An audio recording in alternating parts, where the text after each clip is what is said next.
O general Marco Antônio Freire Gomes é o novo comandante do Exército Brasileiro. Ele assume a função ocupada pelo general Paulo Sérgio. A minha prioridade será dar continuidade ao excelente trabalho que o general Paulo Sérgio vem desenvolvendo. E certamente dar continuidade à nossa tradição operacional, que vem de muito tempo. Então, o que eu posso dizer é que estaremos, sim, dando prosseguimento aos projetos do Exército, dando prosseguimento ao planejamento que já foi feito, e tendo a certeza de que continuaremos cumprindo as missões que o Exército necessita bem cumprir. Pode esperar um Exército comprometido com o desenvolvimento do país, um Exército comprometido com a garantia dos poderes, a garantia principalmente da nossa soberania e a garantia de que nós somos um braço forte e uma mão amiga 24 horas por dia. Estamos prontos para ajudar o nosso país. Pelo jeito não era bem assim, não é? Bom dia, senhoras e senhores. Hoje é 2 de março de 2024, são 8 horas da manhã. E o general que comandou o Exército, Freire Gomes, respondeu ontem a todas as perguntas da Polícia Federal sobre a trama golpista. O Freire Gomes ficou por mais de 7 horas na sede da Polícia Federal em Brasília e foi ouvido e não se recusou a responder nada. E o fato é o seguinte: ele foi o último general a depor sobre a trama golpista e com o depoimento dele foi fechado o inquérito sobre a tentativa de golpe de Estado em 2023, no dia 8 de janeiro de 2023, e os planos para impedir a posse do Lula e manter o Bolsonaro no poder.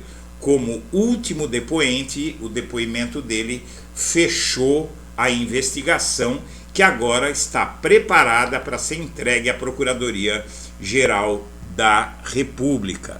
E, na verdade, ele falou de uma investigação em que ele se reuniu com os comandantes das Forças Armadas logo após o Alexandre de Moraes aplicar a multa de 23 milhões de reais e abrir investigação contra Valdemar Costa Neto, que pediu para anular só as urnas do segundo turno e manter os votos das urnas do primeiro turno, em que foram eleitos os deputados e senadores, a maioria da bancada de direita no Congresso, com uma grande bancada do PL. Então o Valdemar queria só isso, que anulasse a eleição da presidência, não é, que eles perderam, e mantivesse a eleição para o Congresso no primeiro turno que eles ganharam. Só isso ele queria. Bom, o fato é o seguinte, para não enrolar muito, minha amiga, meu amigo, o Freire Gomes, ele confirmou basicamente que ele confirmou que o Bolsonaro pediu para ele o golpe de Estado e pediu para ele para proteger o acampamento golpista.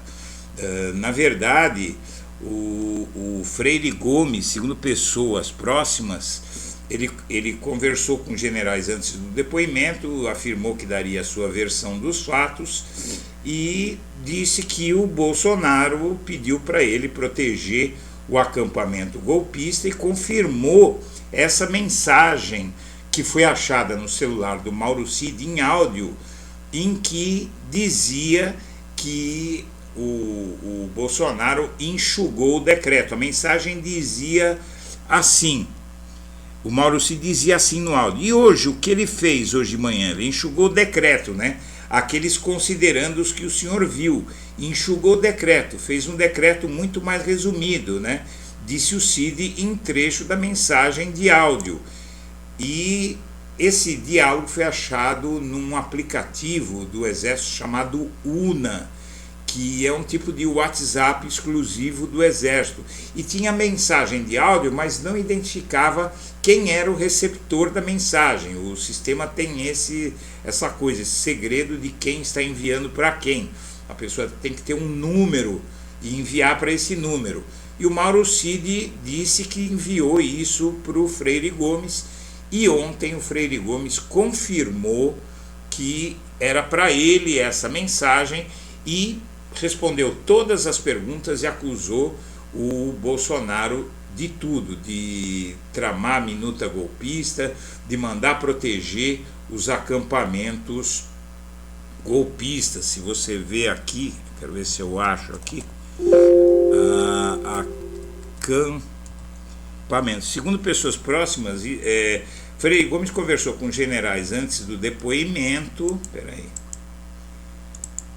E segundo pessoas próximas, isso envolveria contar que a manutenção dos acampamentos golpistas em frente dos quartéis era uma ordem do ex-presidente, do Bolsonaro, e que agiu silenciosamente contra os planos antidemocráticos. Então você veja, está confirmado que o Bolsonaro ordenou esses acampamentos. O Bolsonaro está vendo um outro... Bom, antes disso eu preciso dizer para você o seguinte: o fato de esse caso ter sido fechado agora significa que essa denúncia vai ser feita agora, não é? Nos próximos dias, para a Procuradoria-Geral da República. O Freire Gomes era o último depoente, o caso é fechado agora e vai ser tudo entregue na mão do Paulo Gonet, e aí ele vai ver quanto tempo vai demorar para compilar tudo isso e enviar para o STF. As previsões são de que a entrega vai ser em julho, mas uma coisa a gente tem que ficar atento aqui: acabou a investigação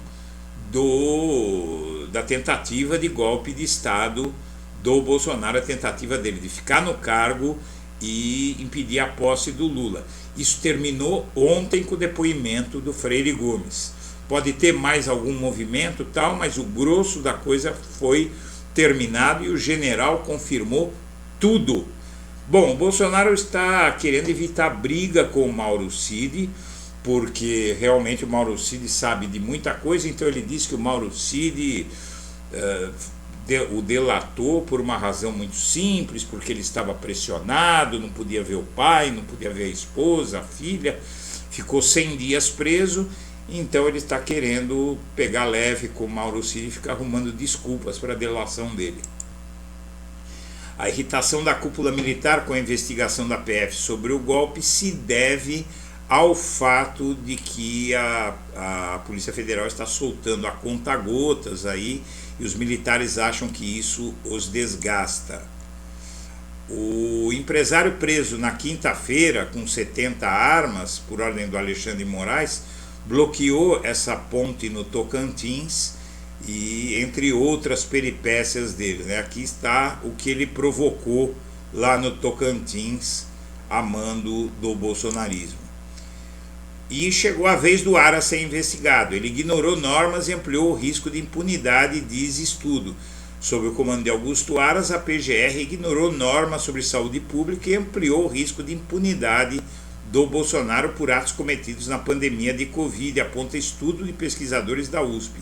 Agora o Aras está a um passo de começar a ser investigado. O STF forma maioria para punir mais 15 e totaliza 116 condenados pelo 8 de janeiro. Mas ainda falta bastante gente. E o Mercadante, diferentemente do que o Bolsonaro fazia, está prestando toda a assistência para o Tarcísio de Freitas, governador de São Paulo, que reconheceu isso, diferente do que dizia o Bolsonaro quando era presidente, né? Todo mundo se lembra de um áudio dele que foi flagrado numa reunião em que ele dizia que não ia dar nada para governador Paraíba, ou seja, os governadores do Nordeste que eram de oposição a ele. Agora a gente tem um governo republicano no país. Disputa pela presidência da Câmara causa briga na bancada evangélica. Eles têm divergências sobre em quem eles vão votar para a presidência da Câmara, e tudo que divide e prejudica a bancada evangélica é bom para o Brasil. O governo celebra o crescimento do PIB abaixo do esperado porque a Faria Lima, os banqueiros, a mídia e o bolsonarismo diziam que o país ia ter recessão o ano passado ou no máximo estagnação, e cresceu 3%. E esse ano está acontecendo a mesma coisa. Eles diziam que não ia crescer nada, ia crescer 1% esse ano, e agora eles estão reconhecendo que vai crescer uns 3%. Inclusive o Estadão publicou uma matéria, um editorial dizendo o seguinte: mas como que a inflação não sobe e o PIB cresce e os salários aumentam? É só governar direito, né? E aqui a PF revela porque perguntou se Bolsonaro é cis ou trans. Eu imagino eles perguntando para o Bolsonaro: o senhor é trans? Você imagina a cena? Bom, isso foi porque a pergunta é protocolar, mas a masculinidade frágil do Bolsonaro o colocou em pânico diante dessa pergunta. Senhoras e senhores, eu agradeço a atenção e deixo o meu abraço para todo mundo.